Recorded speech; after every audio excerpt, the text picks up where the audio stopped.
सभी बहुजन साथियों को श्रवण कुमार यादव का नमस्कार।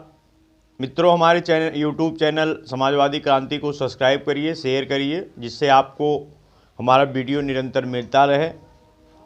और सभी समाजवादी साथियों को होल जोहार। आज आपको पाखंडवाद और अंधविश्वास का एक छोटा सा वीडियो आपके सामने है। भगवान का पता चल गया कि कहाँ रहते हैं।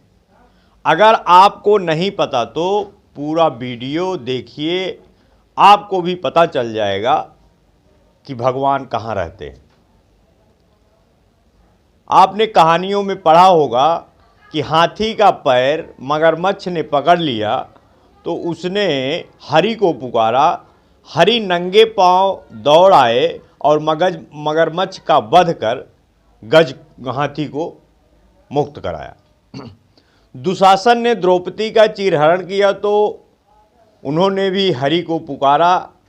हरि ने आकर उनको भी बचाया।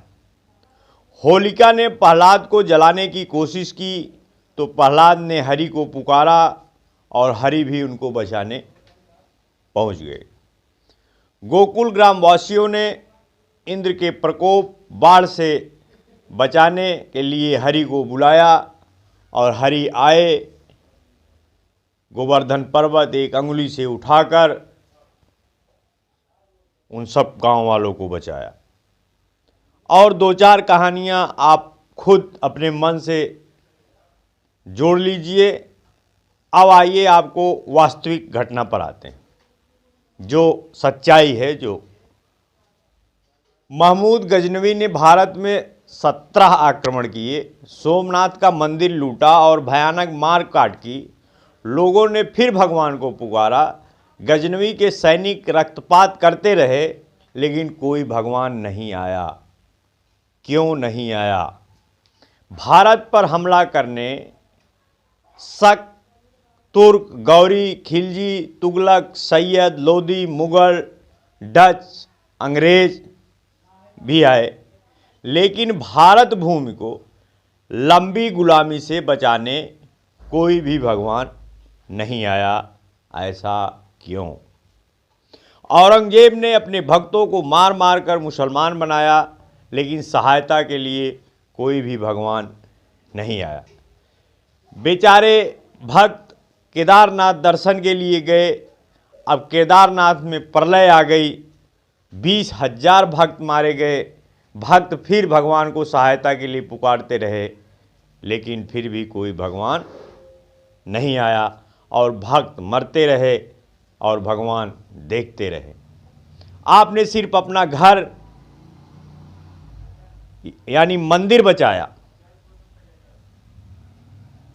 अब नेपाल में भूकंप आया है, भक्त फिर भगवान से प्रार्थना करने लगे, लेकिन कोई भी भगवान उनको बचाने नहीं आया। इससे पहले भी भूकंप, दंगे, फसाद, कोई अन्य त्रासदी, आपदा होने पर भी सब भगवान को पुकारते रहे, लेकिन कोई भी भगवान कभी भी नहीं आया।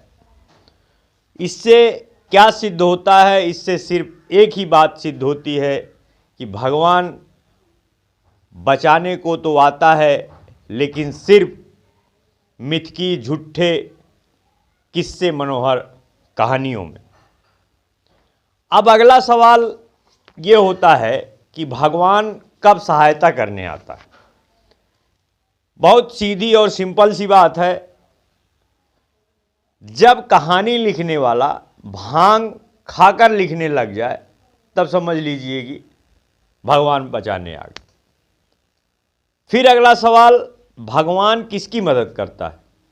निष्कर्ष कहता है कि भगवान पौराणिक कथाओं में सिर्फ अपने जैसे ही काल्पनिक पात्रों की रक्षा करता है और किसी की नहीं। फिर अगला सवाल, भगवान रहता कहाँ है? ईश्वर का अस्तित्व मानव मस्तिष्क के अलावा कहीं नहीं है। वे कुछ लोगों के दिमाग में डर के रूप में बसे होने के अतिरिक्त झूठे किस्से, मनोहर कहानियों में ही रहते हैं। इन तथ्यों के आधार पर निष्कर्ष यह निकलता है कि यथार्थ और वास्तविकता के धरातल पर ना तो कभी किसी ने ईश्वर को देखा है और ना ही किसी ने कभी कोई भगवान किसी की मदद करने आए हैं। तो डर का दूसरा नाम ही भगवान है और डर के आगे क्या है इसको आप जानते हैं, जीत। इसलिए डर से आगे निकलिए और जीत को हासिल कीजिए। मनुवाद की झूठी कहानी का पर्दाफाश तो होगा ही, आज नहीं तो कल निश्चित होगा। देश के लोगों का मान सम्मान स्वाभिमान छीनने वाले दुश्मनों का सत्यानाश होगा। जब यही बहुजन शेर समाजवादी शेर जागेगा तो लुटेरा गीदड़ दुम दबाकर भागेगा। तो इसलिए मित्रों, अंधविश्वास भगाओ, आत्मविश्वास जगाओ। सवेरा और उजाला तब नहीं होता जब सूर्य उदय होता है, उसके लिए आंखें भी खोलनी पड़ती हैं। तो मित्रों, आपको मैं और भी बहुत कुछ बातें बताऊंगा। नमो बुद्धाय, बुद्धम शरणं गच्छामि, धम्म शरणं गच्छामि, संघ शरणं गच्छामि। आपने इस वीडियो को देखने में जो समय दिया उसका बहुत बहुत धन्यवाद करता हूं। अब एक एहसान और कर दो, इस वीडियो को अन्य 10-20 साथियों और ग्रुप में भेज दो। बस यही तरीका है अपने साथियों, अपने समाज को जागरूक करने के लिए। तो मित्रों, हमारे YouTube चैनल समाजवादी क्रांति को सब्सक्राइब करें, शेयर करें, कमेंट करें, लाइक करें। जय भीम, जय भारत, जय संविधान, हुल जोहार, धन्यवाद।